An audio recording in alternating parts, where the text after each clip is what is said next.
하나님 말씀은 구약성경 여호수아 18장 11절에서 29절까지입니다. 우리 같이 함께 읽겠습니다. 베냐민 자손 지파를 위하여 그들의 가족대로 제비를 뽑았으니 그 제비 뽑은 땅의 경계는 유다 자손과 요셉 자손의 중간이라. 그들의 북방 경계는 요단에서부터 여리고 북쪽으로 올라가서 서쪽 산지를 넘어서 또 올라가서 베다엔 황무지에 이르며 또 그 경계가 거기서부터 루스로 나아가서 루스 남쪽에 이르나니 루스는 곧 베델이며 또 그 경계가 아달로 내려가서 아래 벳호른 남쪽 산 곁으로 지나가고 벳호른 앞 남쪽 산에서부터 서쪽으로 돌아 남쪽으로 향하여 유다 자손의 성읍 기럇발 곧 기럇 여아림에 이르러 끝이 되나니 이는 서쪽 경계며 남쪽 경계는 기럇 여아림 끝에서부터 서쪽으로 나아가 넵도아 물 근원에 이르고 르바임 골짜기 북쪽 흰놈의 아들 골짜기 앞에 있는 산 끝으로 내려가고 또 흰놈의 골짜기로 내려가서 여부스 남쪽에 이르러 엔 로겔로 내려가고 또 북쪽으로 접어들어 엔 세메스로 나아가서 아둠밈 비탈 맞은편 글릴롯으로 나아가서 루벤 자손 보한의 돌까지 내려가고 북으로 아라바 맞은편을 지나 아라바로 내려가고 또 북으로 벳 호글라 곁을 지나서 요단 남쪽 끝에 있는 염해의 북쪽 해만이 그 경계 끝이 되나니 이는 남쪽 경계며 동쪽 경계는 요단이니 이는 베냐민 자손이 그들의 가족대로 받은 기업의 사방 경계였더라. 베냐민 자손의 지파가 그들의 가족대로 받은 성읍들은 여리고와 벳 호글라와 아멕 그시스와 벳 아라바와 스마라임과 베델과 아윈과 바라와 오브라와 그발 암모니아와 오브니아와 게바인이 12성읍과 또 그 마을들이며 기브온과 라마와 부에롯과 미스베와 그비라와 모사와 레겜과 이르부엘과 다랄라와 셀라와 엘렙과 여부스 곧 예루살렘과 기브앗과 기랴신이 14성읍이요 또 그 마을들이라. 이는 베냐민 자손이 그들의 가족대로 받은 기업이었더라. 아멘. 베냐민 지파의 기업에 대해서 기록한 본문을 우리가 보았습니다. 본문은 크게 세 부분으로 구성되어 있죠.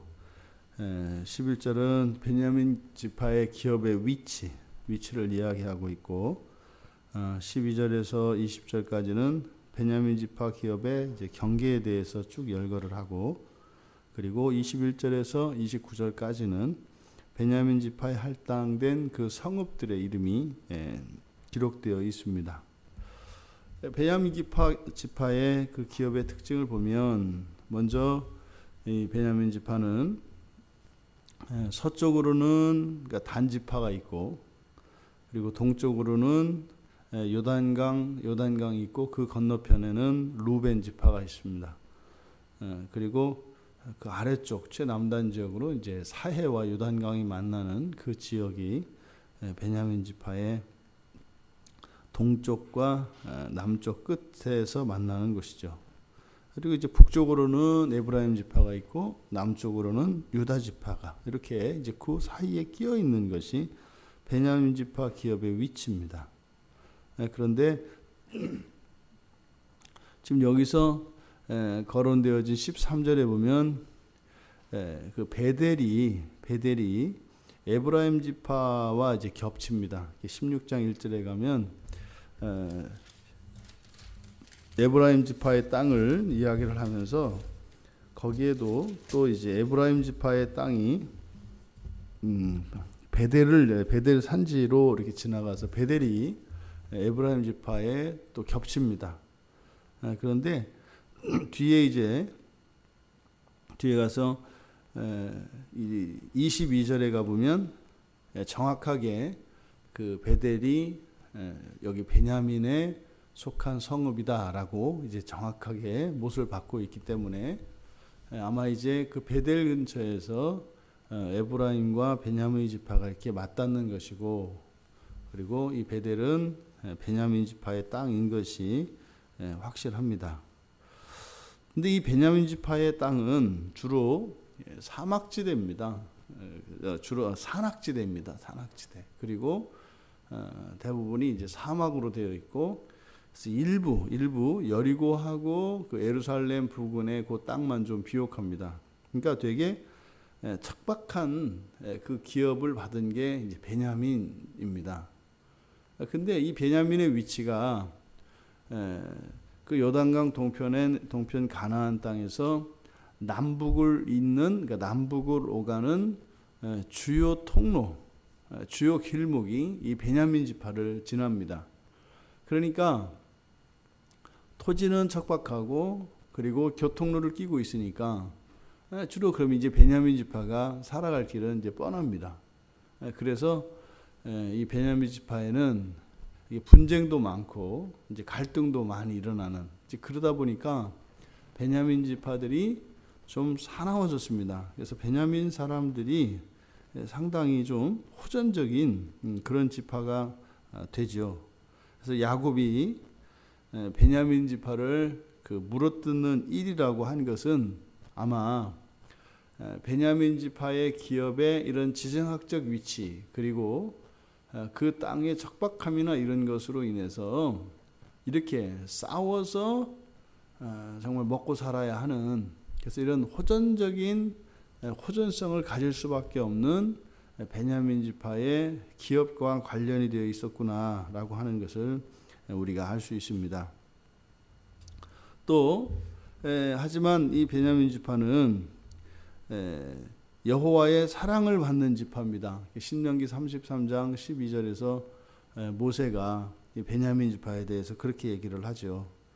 그래서 이 베냐민 지파의 그 땅의 위치는 비록 이렇게 쓸모없는 산악지대와 사막지대로 주로 이루어져 있는 곳이기는 합니다만, 그 위치가 바로 위에 붙어 있는 그 에브라임, 그리고 바로 아래쪽으로 경계를 맞닿고 있는 유다, 이 두 지파가 특별한 의미를 갖죠. 에브라임은 바로 요셉의 그 아내 가운데, 요셉의 자녀 가운데 이 에브라임과 므낫세가 동복 자식이잖아요. 같은 어머니의 형제죠. 그래서 그 에브라임과 국경을 이렇게 이제 그 기업 경계를 마주하고 있음으로써 에브라임의 그 보호를 받게 됩니다. 그래서 요셉이 그 막내 동생 그 베냐민을 특별히 사랑하였던 것처럼, 그러니까 요셉과 베냐민이 동복이죠. 그래서 야곱이 사랑했던 라헬이 낳은 두 자식이 바로 이제 요셉과 이제 베냐민이지 않습니까? 그러니까 이 에브라임이 요셉 지파를 대신하기 때문에, 그래서 마치 형 요셉이 동생 베냐민을 이렇게 옆에서 든든히 지켜주고 있는 그런 모양이죠. 실제로 베냐민이 에브라임의 도움을 많이 받습니다. 그리고 또 이 베냐민에는 이 예루살렘이 속해 있어서 훗날 유다가 이제 이스라엘이 남북으로 갈리고 이제 예루살렘에 세워질 성전과 그 성전을 지키는 그 일에 베냐민이 참여하게 됩니다. 그러니까 비록 지리적으로는 불리한, 그리고 상대적으로 좀 열악한 그 땅을 가지고 있습니다만, 그 지정학적 위치는 성전을 지킬 수 있는, 성전과 붙어 있는 땅이고, 또 형제인 그 에브라임의 도움을 받을 수 있는 그런 곳입니다. 그래서 척박할지라도 이런 지정학적 위치로 인해서 잘 살아남을 수 있는 그런 땅이 바로 베냐민 지파의 기업의 특징입니다. 그러니까 베냐민 지파의 이런 기업의 특성은 관계 속에서 잘 살아남아야 되는 그런 기업의 특징을 가지고 있습니다. 그러니까 사실 이스라엘이라고 하는 땅 전체가 그런 특성을 가지고 있죠. 마치 우리나라도 그렇습니다. 우리나라의 지정학적인 위치도 이 해양 세력과 대륙 세력이 만나는 그 중간, 그 접경의 위치에 있어서 그렇게 사실 이 나라가 지금까지도 통일을 이루지 못하고 있는 이유가 바로 그거죠. 대륙의 세력인 중국, 러시아가 또 저쪽에서 이제 미국이 들어오지 못하도록 교두보를 마련하지 못하도록 사실은 이 한국 사람들을 대리 전쟁격으로 내세우는 거죠. 자신들이 직접 부딪히지 않고 이렇게 미국이나 일본이나 이 사람들은 이제 남한 쪽을, 중국과 러시아는 북한 쪽을 이렇게 지지하고 지원하면서 사실은 이제 대리 전쟁을 시키고 있는 모습, 이게 사실은 한국 근현대사의 비극인데 아직도 여기서 사실 이제 못 벗어나고 있습니다. 그러니까 되게 이 지정학적인 그 위치가 우리나라와 매우 비슷한 그런 나라가, 그런 지파가 베냐민 지파입니다. 그러니까 믿을 건 사람밖에 없는 거예요. 그저 사람밖에 자원은 없어요. 그러니까 이제 베냐민 지파 사람들이 이때 당시는 사람이라 그래야 뭐 싸움이지 않습니까? 그러니까 이렇게 굉장히 호전적인 그런 지파가 되었죠. 이렇게 이 베냐민은 또 전체 베냐민 지파가 받은 그 기업에 속해 있는 성읍들은 전체 26개 성읍입니다. 근데 땅도 좁고 또 이 성읍이 동쪽 서쪽으로 이렇게 나뉘어 있습니다. 그래서 동쪽에 12성읍, 그리고 서쪽에 14개 성읍, 이렇게 해서 총 26개 성읍으로 구성되어 있는 것이 베냐민 지파입니다. 이 베냐민 지파의 기업의 특성을 따라 오히려 이렇게 그 기업이 좀 다른 곳에 비해서 좀 열악한 환경, 사실 이런 것은 이렇게 객관적으로 보면 불리한 조건입니다만 하나님의 백성들에게는 사실상 이런 환경의 이런 우열이 그렇게 중요하지 않습니다. 하나님이 계시지 않다면 환경은 너무나 큰 변수가 됩니다만 사실상 하나님에게 있어서는, 하나님을 믿고 하나님을 따르는 백성들에게 있어서는 이런 환경적인 요인이 그렇게 크게 작용하지 않습니다. 근데 문제는 그건 우리들 마음먹기 따름이죠. 하나님이 아니라 환경을 더 큰 것으로 생각한다면 어찌 보면은 굉장히 이 베냐민 지파는 사실은 억울하고 억울할 수 있는 그런 기업을 받은 것이 이 베냐민입니다. 우리가 오늘날 예수를 믿고 살아가는 그리스도인들도 이런 사람들이 있을 수 있습니다. 나는 왜 이런 집에서 태어났고, 또 나는 왜 이렇게 해도 되는 일이 없고, 나는 왜, 이런 질문을 우리가 할 수 있습니다. 근데 사실은 그것을 보면서 우리들의 마음의 중심이 어디에 쏠려 있는가 하는 것을 사실 알 수 있죠. 그러니까 이런 고난과 환난이 우리의 삶 속에 오지 않으면은 사실은 내 안에 있는 게 뭔지 몰라요. 그래서 그냥 정말 어려움 없이 이렇게 살아가는 사람들은 내가 그래도 하나님 앞에서 좀 고상하고 좀 괜찮은 사람인 줄 안다고요. 근데 그게 뭐 마지막 날 가가지고 뭐 깜짝 놀래고 뭐 내가 이런 사람이었어요? 뭐 이러면 안 되잖아요. 그러니까 적당히 사는 동안 내가 어떤 사람인지 내 주제를 파악할 수 있는 이런 일들이 일어나는 것이 복돼요. 그러니까 만약에 그렇지 않다면 굳이 그런 일을 일으킬 필요가 뭐가 있겠습니까? 만약에 정말 내 신앙과 내 마음이 하나님을 향하여 있는 사람에게 어떤 고난이 있었다면 이거는 거의 개척차처럼 주님이 가셨던 그 길처럼 정말로 사회와 민족의 구원을 위해서 쓰임받는 그런 사람들임에 틀림이 없습니다. 그것은 또 정말 굉장히 영광스러운 것이죠. 이 베냐민 지파의 삶은 철저하게 하나님을 의지하고 이웃에 있는 에브라임과 유대 지파를 의지해야 합니다. 그런데 우리가 이제 뒤에서도 살펴보았습니다만 이 베냐민 지파가 살아남기 위해서 그렇게 호전적인 그런 호전성을 키워가는 그것, 어쩌면 그것은 자신의 힘이죠.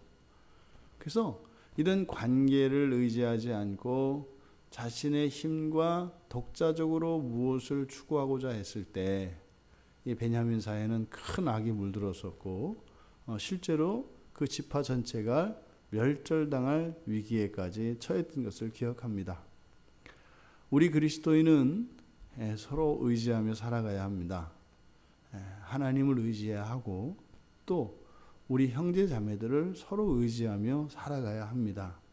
왜냐하면 우리들에게는 이 세상의 자원으로 우리들은 이 세상으로 자원으로 살아가는 것이 아니라 하늘 자원으로 살아가야 하기 때문입니다.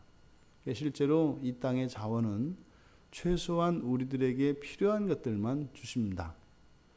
왜냐하면 사실은 그것들은 하늘나라 기업과 상관이 없기 때문이죠. 그러니까 굳이 많이 가질 필요도 없죠. 그런데 많은 것들이 우리들에게 주어졌을 때는 그것은 사명과 관련되어 있습니다. 사실은 그것은 다 흘려보내야 할 것들이죠. 만약에 그것에 어떤 큰 가치나 의미를 두고 그것을 추구하게 된다면 우리도 모르는 사이에 그렇게 하나님을 의지하기보다는 또 이런 관계망들이 깨어지면서 우리들의 삶 속에는 험한 일들이 일어나게 될 것입니다. 이것이 무슨 많은 것들을 소유하지 못하게 하려고 하는 이렇게 위협하거나 겁을 주는 그런 것이 아니라 그것이 우리들의 실존이라고 하는 것입니다. 그러니까 우리의 삶은 애시당초 이웃을 사랑하는 삶으로 이렇게 고정되어 있어야 합니다. 그랬을 때 우리의 인생이 어긋나지 않는 것이죠.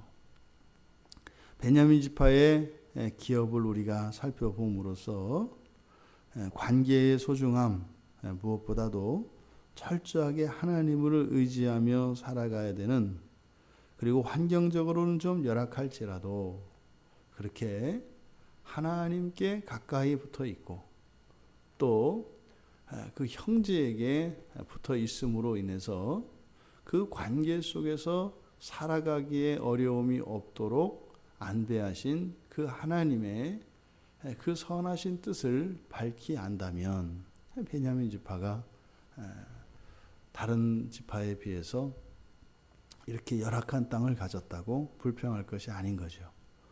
분명히 우리들 모두에게는 우리들 각자에게 향하신 하나님의 특별한 사랑, 그리고 특별한 기업을 주신 특별한 이유가 반드시 있습니다. 우리 각자에게 부족함이 없도록 충분한 그 기업을 주신 그것이 우리의 현재의 삶입니다. 그런데 이것을 다른 사람들과 비교함으로써 하나님의 뜻을 흐리게 하는 이런 실수를 우리가 범해서는 안 될 것입니다. 지금 주어진 그 길을 하나님이 나에게 필요한 것들을 주셨고 또 나에게만 주신 특별한 그 기업의 특징이 무엇인가 알아차릴 수 있는 우리 모두가 되기를 바랍니다. 그리고 이 세상에서의 그 어떤 성취나 성공이 아니라 하나님 나라를 향하여 준비하며 살아가는 그리스도인들로서 오늘 하루에 또 우리들의 현재의 삶에 하나님께 분명히 감사할 수 있는 그 감사의 제목들을 놓치지 않고 살아가는 우리 모두가 되기를 주님의 이름으로 축원합니다. 하나님, 어쩌면 정말 버려진 것 같을 정도로 열악한 그 기업을 받았을지라도 하나님께서는 특별히 이 베냐민 지파를 사랑하시고 또한 성전 곁에 두심으로 하나님의 성전을 보존하는 일에 쓰임을 받았던 베냐민 지파를 살펴보았습니다. 저희들의 마음이 하나님께 있게 하시고 이 세상 나라보다 영원한 하나님 나라에 저희들의 마음이 있어 때로는 저희들의 환경이 불리한 상황에 처할지라도 그러한 것들로 저희들의 마음을 빼앗기지 않고 영원하시고 사랑하시는 그 하나님을 향한 저희들의 사랑과 순결이 더욱 온전해질 수 있도록 축복하여 주시옵소서. 감사하며 예수님의 이름으로 기도하옵나이다. 아멘.